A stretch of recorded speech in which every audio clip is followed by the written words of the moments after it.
Спикер парламента Лаша Ашуба приветствует заместителя председателя Государственного собрания Курултая Рустама Ишмухаметова, отметил, что Абхазию и Башкортостан связывают давние теплые дружеские отношения.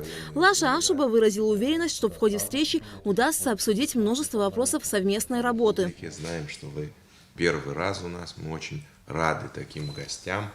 В Абхазии с глубоким уважением относятся к республике Башкортостан. Нас связывают давние очень теплые связи и доверительные отношения. В Абхазии хорошо помнят те послевоенные времена и тех, кто одними из первых протянул руку помощи нашей республике. И мы это очень ценим и никогда не забываем и не забудем. Сегодня, благо, наступили мирные времена, мы начинаем развивать наши связи дальнейшие.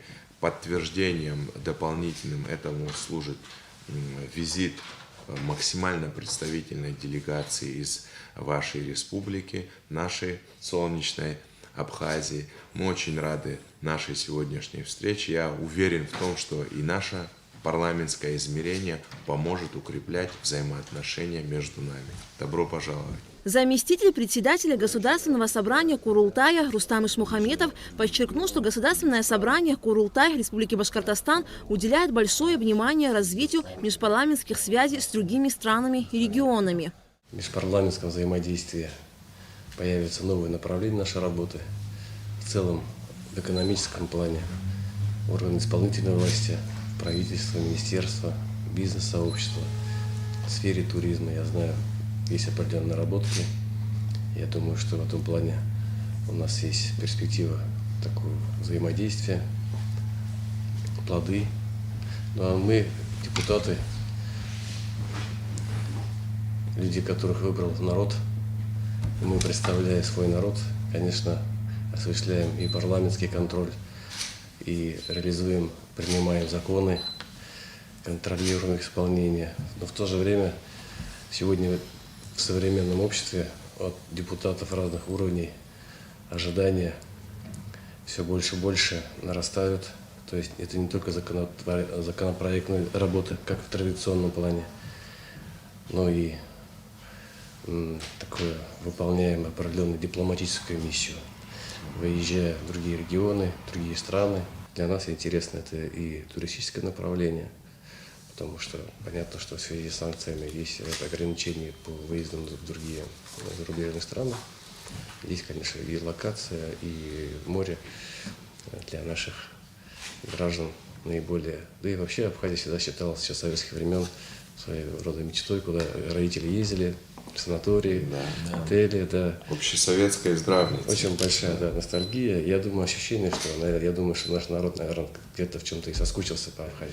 Я надеюсь, что перспективы нашего взаимодействия они будут только положительные. Далее встреча прошла без участия СМИ. Тем временем министр просвещения Инал Габлия принял министра образования и науки Республики Башкортостан Айбулата Хажина. В ходе встречи стороны обсудили подписание соглашения о сотрудничестве между колледжами двух республик. Я думаю, что наше знакомство, наше сотрудничество будет только продолжаться, развиваться, и ваш визит этому свидетельство.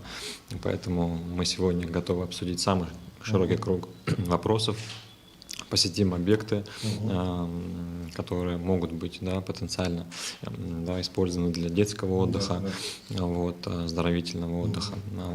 Обсудим взаимодействие наших колледжей. Мы готовы ответить на все вопросы, предложить свои идеи, выслушать ваши и, конечно же, начать взаимодействие, чтобы это не осталось на словах, а перешло плавно к делу. Министр образования и науки Республики Башкортостан Айбулат Хажин отметил, что планов и идей для совместного сотрудничества много. К примеру, организация отдыха детей из Башкортостана в Абхазии.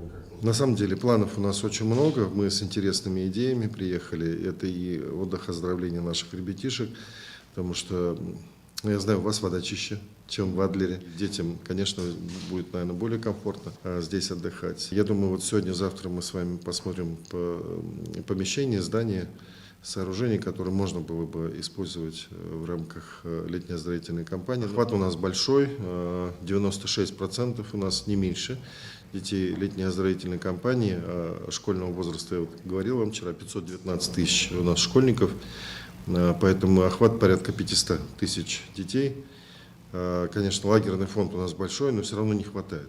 Все равно не хватает 90, если быть точным, 94, по-моему, у нас загородных лагеря. Мы, конечно, строим еще. Вот в этом году 6 лагерей мы строим. Но они уже под современные стандарты, то есть кампусного типа, где по двое ребятишек в комнате живут. Делегация Республики Башкортостан с официальным визитом будет находиться в Абхазии до 2 апреля. Алика Трапш, Алексей Гухава, Алексей Баструков, Абхазское телевидение.